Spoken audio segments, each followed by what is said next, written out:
కైలాసపట్ట బోళా శంకర్ దగ్గర చేరుకున్నట. ఆ బోళా శంకర్ ఏమంటున్నా, అయ్యా శంకర, ఓ పరమేశ్వర,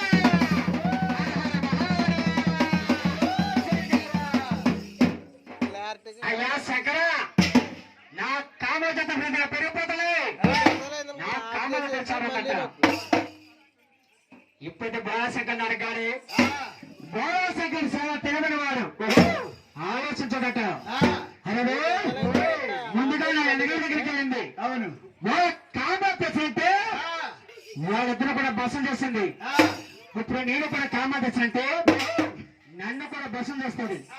అలా అనుకుని బోళాశంకర్ అంటున్నాడు, అమ్మా అమ్మో నీ కామాలు తీస్తాను కానీ నీ దగ్గర 3 మైళ్ళు ఉన్నాయమ్మా. ఆ 3 మైళ్ళు ఏమిటంటావా అమ్మా, నువ్వు ప్రతి ఒక్క మైలు అది శుద్ధి కాలేదు. అమ్మా నువ్వు రజశాతంగా 2 మైలు అది శుద్ధి కాలేదు. అమ్మా నీకు నెలలో బాగా అవుతుంది, అది 3 మైలు. ఈ 3 మైలు ఏమైనా కూడా శుద్ధం లేదమ్మా. ఈ 3 మైలు సిద్ధమాలంటే నువ్వు సప్తశుద్ధానికి వెళ్ళి తాగేసొచ్చాడంటే నీ 3 మైలు సిద్ధమవుతాయమ్మా. నీ కామం తీసుకెళ్తానన్నట. ఏ మహాత్ములు అంటుంది, అయ్యా శంకర, ఓ పరమేశ్వర, సప్తశుద్ధమే కదా, ఇట్ట వెళ్ళి అట్ట వచ్చేస్తానంది.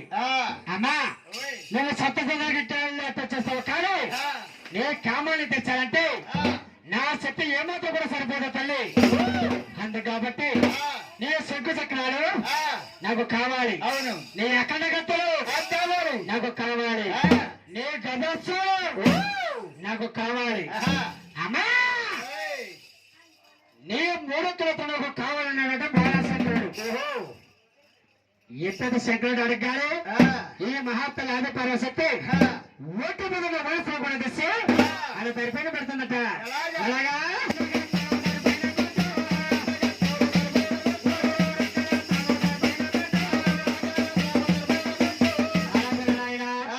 ఏ మహాత్ముల ఆదిపరాశక్తి ఓటు మీద వయసులో కూడా తెచ్చి అలా పరిపైన పెట్టిందట.